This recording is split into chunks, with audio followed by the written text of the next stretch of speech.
कल जाना था मैंने। रुक जा। पहले ही कपड़े की ऐसी तैसे ही फेर दिया है। अगर आप जापान रहते हैं और उसके बाद भाई मैंने इसको बोला चल ठीक है, ये बोले कि हेलो गाइस, आप सभी का स्वागत है हमारे एक नए व्लॉग में। पहले आप लोग एंजॉय करो ये सुबह वाली क्लिप्स और फिर मैं आपको थोड़ी देर में मिलती हूँ। और आज जब मैं 5:30 उठी थी तो काफी बारिश हो रही थी और कल हम स्विमिंग भी गए थे, इसलिए मैंने सोचा आज रेस्ट करते हैं। तो मैं उठी थी 6 o'clock उठकर यही रात के बर्तन बचे थे वो किए, घर के काम किए और अभी दिखाती हूँ ब्रेकफास्ट की प्रेप। सो अभी मैंने ब्रेकफास्ट की तैयारी कर ली है। ये ब्रेकफास्ट के लिए जो रैप बनेगा और ये लंच के लिए है जो सैलेड बनेगा, जिसमें रेड पेपर और ये ग्रीन कैप्सिकम, कैरेट और ब्रोकली प्लस ये, और यहाँ पे थोड़ा सा धनिया चॉप करके रख लिया।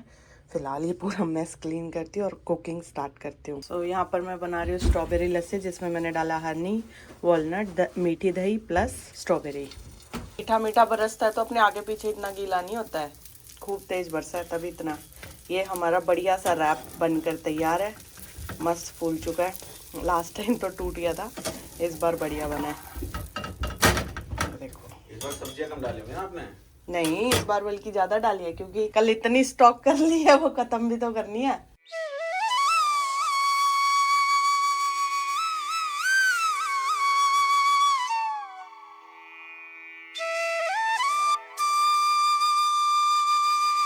ये लो चटनी लगानी हो तो 2016 एक बर्फ हो जाता। तो आज है मंडे, आज जाएगा ये रिसाइकल वाला पूरा वेस्ट। इसमें सारी टमाटर की कैन रखी हैं, ग्रीस वाली कैन है और ये जो जूस वाली कैन है, और इसमें सारी प्लास्टिक की बॉटल्स हैं जिनका रैपर हटाना होता है, प्लस इनका ये जो ढक्कन होता है वो नॉर्मल गार्बेज में जाता है, बर्नेबल में, और इनको क्लीन करके ही डालना होता है। तो अब मैं रखाती हूँ इन सबको। जापान में गार्बेज इतने अच्छे से सेग्रीगेटेड है ना, तो इसकी वजह से क्या है, कूड़ा लोग सही जगह पे डालते हैं, सही डिस्ट्रीब्यूट करके डालते हैं। अगर आप इसे सेग्रीगेट करके ना डालो तो वो इस पे एक स्टिक लगा देते हैं कि आपके गार्बेज में ये गलती है, इसे ठीक करो और फिर दोबारा रखो। जल्दी चले जाओ, इधर उधर टाइम पास मत करो। वाओ, इतनी क्यूट नहीं है ये वाली, है ना, बाकी क्यूट आती है बसेस। कभी मैं आपको ना जापान की सारी स्कूल बसेस दिखाऊंगी किसी दिन। यहाँ पे 7:30 बजे बैठूंगी, 7:30 से 8:30 बजे तक सारी बसेस आ जाएंगी। बारिश आए उससे पहले ऑफिस पहुंच जाओ। Bye bye bye bye. सब कुछ चार्ज करना है, जैसे कि गोप्रो वगैरह सब। गोप्रो सब और सारी चीजें जो डाटा ट्रांसफर कर लो, क्योंकि फिर ट्रिप पे जाएंगे फिर दिक्कत होगी। ओके, ठीक है, बाय बाय बाय। यार सुबह इतनी तेज बारिश हो रही थी, पूरी रात बारिश हो रही थी। मैंने तो बिल्कुल एक्सपेक्ट नहीं किया था कि ऐसे बादल निकलेंगे, इतनी बढ़िया धूप निकलेगी। और इसलिए बस इसी खुशी में मैं सोच रही हूँ अपने सारे जूते बाहर लगा देती हूँ, शोकन साहब के भी बाहर लगा देते हैं। और ये कपड़े मैंने कल धोए थे तो बस अभी उतारे हैं, इनको भी फोल्ड करेंगे। पहले सारे शूज़ को इधर लाइन में लगा देते हैं। एक तो हमें ट्रिप पे जाना है, बारिश में ही भीग गए थे, थोड़ी बढ़िया धूप लग जाएगी तो सही हो जाएगा। 2 दिन से धूप नहीं निकली थी, लेकिन मैंने जैसे ही कहा इतनी बढ़िया धूप है, दोबारा से बादल आ गए, धूप टाटा बाय बाय हो गई। तो बस सुबह के सारे काम निपटाने के बाद और नहा धोकर मैं बिल्कुल रेडी हूँ। शोकन साहब भी ऑफिस से आ चुके हैं। फिलहाल हम करेंगे पैकिंग, बस इसलिए शोकन साहब जल्दी आए हैं क्योंकि जापान में आ चुका है गोल्डन वीक। गोल्डन वीक क्या होता है, कैसे मनाते हैं, क्यों जापान में इस टाइम पे छुट्टियां होती है, वो सब बताऊंगी। बस थोड़ा सा टाइम दो, अभी मेरे को शोगन साहब को कपड़े देने हैं जो जो हम ट्रिप पर लेके जाएंगे, और वो प्रेस करने के लिए। जब पहले मुझसे कोई पूछता था ना तो मैं सबको यही बोला करती थी, जब मैं अपनी कंपनी बनाऊंगी ना सबको छुट्टियां दिया करूंगी, सबको समर वेकेशन, विंटर वेकेशन, ऐसे जैसे हमें स्कूल में छुट्टियां मिलती थी मैं वैसे ही हॉलीडे सबको दूंगी। और जब मैं जापान आई, जापान आकर मैंने जब यहाँ का हॉलीडे स्ट्रक्चर देखा, भाई मेरा मुंह खुला का खुला ही रह गया। मैं कहा वाओ, ऐसा भी होता है, इतनी छुट्टियां भी मिलती हैं, वो भी जब जब आप ऑफिस में काम करते हो, वो भी जब जब आप एक स्कूल स्टेज को क्रॉस कर चुके होते हो, ऑफिस जा चुके होते हो, फिर भी वहाँ पे आपको हर महीने, हर सीजन में आपको थोड़ी थोड़ी छुट्टियां मिलती रहती है। जैसे इंडिया में क्या होता है, सिर्फ या तो आपको दिवाली की मेन छुट्टी मिलती है, होली की, 1-2 दिन की रक्षाबंधन, और तो बस थोड़ी बहुत ही होती होंगी जयंती वगैरह की छुट्टियां। प्राइवेट सेक्टर में तो वो भी नहीं होती है। तो यहाँ पर क्या है, यहाँ पर अब जैसे गोल्डन वीक है, गोल्डन वीक में इनके 4-5 फेस्टिवल है कॉन्टिन्यूटी में, तो 1-2 दिन एडवांस छुट्टी, 1-2 दिन बाद की छुट्टी मिलाकर पूरा 1 वीक बनता है 7 डेज, जिसे ये लोग कहते हैं गोल्डन वीक। इस वीक में पूरा जापान ट्रैवल कर रहा होता है। और इसके बाद अब आ जाएगी मई जून में थोड़ी सी समर वेकेशन की छुट्टी, वो शायद 4-5 दिन की होती है। उसके बाद आ जाती है अगस्त में हॉलीडेज़, वो भी 9 से 10 दिन की हॉलीडेज़ होती है। फिर आ जाती है इनकी न्यू ईयर हॉलीडेज़, वो भी पूरे 1 वीक की हॉलीडे होती है। तो ऐसे ये कंबाइन करके हॉलीडेज़ देते हैं, जिससे कि जिसे ट्रैवल करना है, अपनी फैमिली से मिलना है, वो सब कर सके। अब गोल्डन वीक में कौन-कौन से फेस्टिवल आए हैं वो बताती हूँ। दिया यार, पहले ही कपड़े की ऐसी तैसी फेर दिया है। नया दिलवा दूंगा, दिखाइए। कोई नहीं। नया तो दिलवा मैं दे, तो वो ऐसे तो गरम कोई। लगाया तो एकदम से चिपक गई, प्रेस में गया चिपक अरे गई। ये कपड़े जॉर्जेट टाइप होते हैं, इन पे इतनी गर्म प्रेस नहीं लगेगी। मेरे तो सारे कपड़ों पे मैक्सिमम वाली लगती है। तो क्योंकि तेरे कॉटन होता है मोस्टली, अच्छा, ये सारा जॉर्जेट है, इन पे ये प्रेस लगेगी नहीं। मैंने सोचा था शोगन साहब से हेल्प लूंगी, मेरे 1-2 टॉप प्रेस करवा लूंगी। शोगन साहब ने तो पहले ही टॉप का शुभारंभ कर दिया। चल घर पे पहन लियो इसको। वही करना पड़ेगा अब। वैसे ही पुराना हो गया था ये। बात पुराने की नहीं है यार, कितना अच्छा कलर था, तो ये देखना डार्क कलर में फोटो अच्छी आती है। फिलहाल शोगन साहब की डिमांड आई है कि उन्हें पीना है स्ट्रॉबेरी शेक, तो मैं बना रही हूँ स्ट्रॉबेरी शेक। और साथ ही आपको बताती हूँ कि ये जो गोल्डन वीक के फेस्टिवल है, जापानीज फेस्टिवल, उनका क्या क्या नाम है। एक्चुअली बनाना तो हमें स्ट्रॉबेरी लस्सी था, बट स्ट्रॉबेरी 2-4 ही बची थी और वो थोड़ी सी खराब हो गई, तो उन्हें मैंने फेंक दिया। अब हम बनाएंगे ब्लूबेरी लस्सी। अब जैसे कल से गोल्डन वीक स्टार्ट हो रहा है, कल है 29 अप्रैल। 29 अप्रैल को बनाते हैं ये शोवा डे, क्योंकि इनके एम्परर का जन्मदिन था। उसके बाद ये लोग 3 मई को बनाते हैं कॉन्स्टिट्यूशन डे, 4 मई को होता है इनका ग्रीनरी डे जो एनवायरनमेंट को समर्पित होता है, 5 मई को होता है इनका चिल्ड्रंस डे जो हम लोग नवंबर में मनाते हैं, ये लोग मई में ही सेलिब्रेट कर लेते हैं। और यहाँ पर बन रही है ब्लूबेरी लस्सी, ये वाली ब्लूबेरी बहुत अच्छी है। और एक और चीज़ आपको दिखाती हूँ, अभी ना रिसेंटली हम प्रोटीन लेकर आए हैं, ये वाला।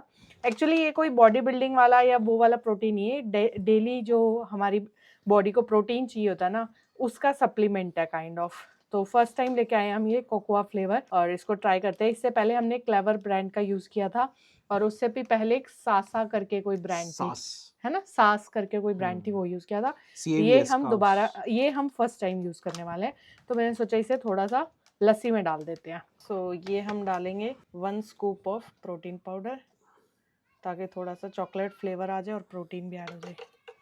कोकोनट नहीं रखा हुआ इस बार अपन ने बाहर, क्या कोकोनट भी डाल सकते हैं।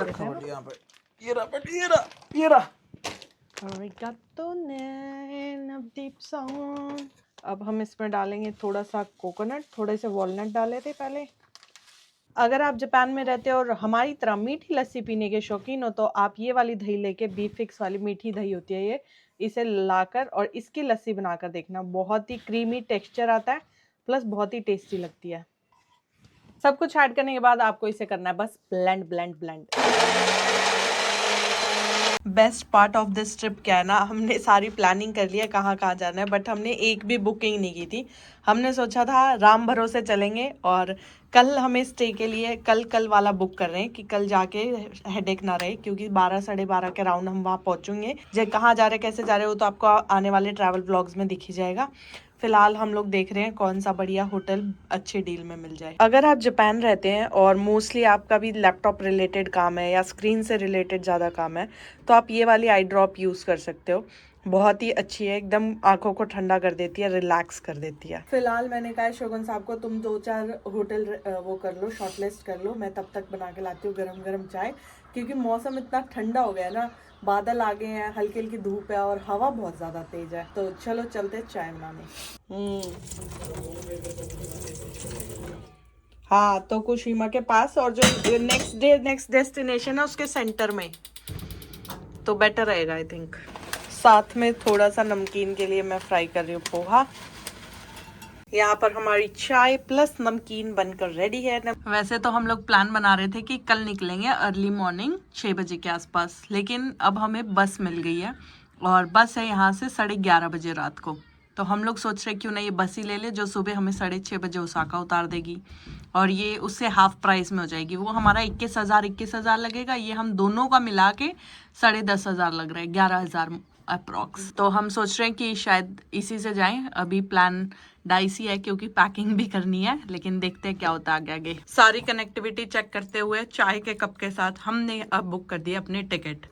सो अब हम जो कल सुबह 6 बजे निकलने वाले थे, अब हमें रात को 10 बजे निकलना होगा, क्योंकि यहाँ से 9:51 पे लास्ट बस है। अब फटाफट हमें पैकिंग करनी होगी। हमारे पास गिनती के 2 से 3 घंटे होंगे शायद, क्योंकि अभी 6 बजे के आसपास का टाइम हो रहा है और हमें यहाँ से 9:30 तो निकलना ही होगा। इस हिसाब से हाँ 3.5 घंटे में हमें पैकिंग भी करनी है, सारे अपने इक्विपमेंट्स चार्ज भी लगाने हैं और सबसे बड़ी बात तो मुझे ड्रेसेस भी सेलेक्ट करनी है, मुझे कौन सी लेकर जानी है कौन सी नहीं लेकर जानी है, जो सबसे बड़ा शापा है। हम लोगों ने डिसाइड तो कर लिया कि हम रात को निकलेंगे, बट इतनी पैनिक वाली सिचुएशन हो रही है ना, समझ नहीं आ रहा कहाँ हाथ लगाए कहाँ ना लगाए। तो फिलहाल मैं बताऊं क्यों हो रही है पैनिक वाली सिचुएशन, क्योंकि ना ये सुबह से अपने बाल स्ट्रेट करने लगी हुई थी, अब तक इसने बाल स्ट्रेट नहीं करे। ठीक है, सारा सामान खिंडा रखा है क्योंकि हमें कल जाना था। रुक जा। उसके बाद मैंने इसको बोला भाई मैं बुकिंग कर रहा हूँ, बुकिंग करवा दे। आई मैं एक जगह कर रहा हूँ, दूसरी लोकेशन ले जा रही, कह रही यहाँ रुकी। मैंने कहा भाई ये बिल्कुल अपोजिट डायरेक्शन में कैसे रुक जाओगे, अब रुक जा। उसके बाद भाई मैंने इसको बोला चल ठीक है, ये बोली कि बस में कर लेंगे बुकिंग। मैंने चल ठीक है बस में कर लेंगे, काम कर पैकिंग करने लग जाते हैं, तुरंत पैकिंग कर लेते हैं, बाद में देखेंगे कुछ भी। मैं पैकिंग के लिए बैग लेने गया, लैपटॉप मैंने जो शट डाउन किया था वापस ऑन करके उसमें पेन ड्राइव, मैंने कहा अब क्या कर रही है, कह रही मैं वो थोड़ा सा डाटा कॉपी कर रही थी। मैं कहा मैं 5 दिन से ये बोल रहा हूँ तेरे को कि डाटा तेरा सारा ट्रांसफर कर ले, तेरे सारे फोन खाली कर ले, लैपटॉप खाली कर ले, वो इसने करानी, वो एंड मोमेंट पे कर रही है। और फिर मैंने बोला, मैंने कहा एक बार बैटरी सारी चेक कर लूं, कह रही बैटरी चार्ज करनी है। मैंने कहा मैं 5 दिन से तेरे को ये बोल रहा हूँ बैटरी चार्ज, कह रही तू भी तो कर सकता था। मैंने कहा यार मैं तेरे भरोसे बैठा हूँ क्योंकि तू घर पे बैठी थी, मेरे को लगा तो डेली एटलीस्ट एक चीज चार्जिंग कर रही होगी, इसलिए पैनिक है, इसलिए पैनिक है। अब कंटिन्यू करो। अरे यार मुझे व्लॉग का भी तो देखना है। जब से मैंने ये डेली व्लॉग वाला स्टार्ट किया है तो मुझे ये होता है कि डाटा साथ के साथ कॉपी करूँ, साथ के साथ व्लॉग एडिट भी करके निपटा के अपना काम करूँ। लेकिन शोगन साहब को तो बस बातें आती हैं और कुछ आता नहीं है। और मैंने कहा तुम बुकिंग करो, मैं खाना बनाती हूँ। बोल रहे नहीं तू भी आ जा, कपड़े प्रेस हुए, कपड़े प्रेस हुए, आपको पता मैं कपड़े प्रेस कर रहा था। उसके बाद मैंने इसको बोला एक बार तू जो भी तेरे को चाहिए ना कपड़े, वो ट्राई करके देख ले। नहीं अब तक ट्राई नहीं करे, क्योंकि मैंने सॉर्ट कर रखे हैं यार, मेरे को बस पैक करने हैं। तो पैक कर लेना यार, पैक कर ले, क्यों नहीं कर रही है। एक तो हमारे साथ ना पैकिंग का ये इशू भी हो रहा है कि यहाँ पे जहाँ हम रह रहे हैं ना वहाँ ठंड लगती है, तो कभी कभी स्वेटर पहनना पड़ता है, कभी कभी जैकेट पहनना पड़ता है, कभी कभी गर्मी लगती है। आज इतना ही ठंडी हवा चली हुई है ना, जैसे काम कर रहे हैं तो ओके है, लेकिन थोड़ी देर भी बैठ जाते हैं तो ठंड लगने लग जाती है। अब हम कंफ्यूज है कि ठंड के हिसाब से भी ले या ना ले। वहाँ पे जो टेम्परेचर अभी पूरे वीक का दिखा रहा है, मिनिमम जो हमने पूरे वीक में देखा है वो 9 डिग्री है, मैक्सिमम है 20 to 23 डिग्री। तो हमने पैकिंग तो कर ली है, ठंड के लिए एक जैकेट ही रखी है पतले वाली, तो बाकी लगेगी तो फिर लगेगी। तो फिलहाल शोगन साहब शूज वगैरह पैक कर रहे हैं और मोस्टली हमने सॉर्ट कर लिया है क्या क्या लेके जाना है कपड़ों में। अभी उसके बाद हम लोग मेडिसिन रखते हैं, फिर हम लोग अपनी टॉयलेटरीज रखते हैं बस, और तो शूज रखते हैं। ये 3-4 चीजें मेन होती है रखने के लिए। यहाँ मैंने नमकीन चावल बनाने की प्रिपरेशन कर दी है, क्योंकि अगर हम यहाँ से डिनर करके नहीं जाते हैं तो वहाँ पहुँचेंगे 10 साढ़े 10, वहाँ पे जाके सब कुछ बंद हो जाता है, तो फिर वही ब्रेड के भरोसे रहो। इसलिए मैंने सोचा नहीं, ये सब्जियां वगैरह डाल के हम नमकीन चावल तो बना ही लेंगे। एटलीस्ट यहाँ खाने होंगे, यहाँ खा के चले जाएंगे, और अगर टाइम नहीं रहा तो पैक कर लेंगे। वहाँ पे हमारे पास 1 घंटे का गैप है स्टेशन पर, वहाँ खा लेंगे।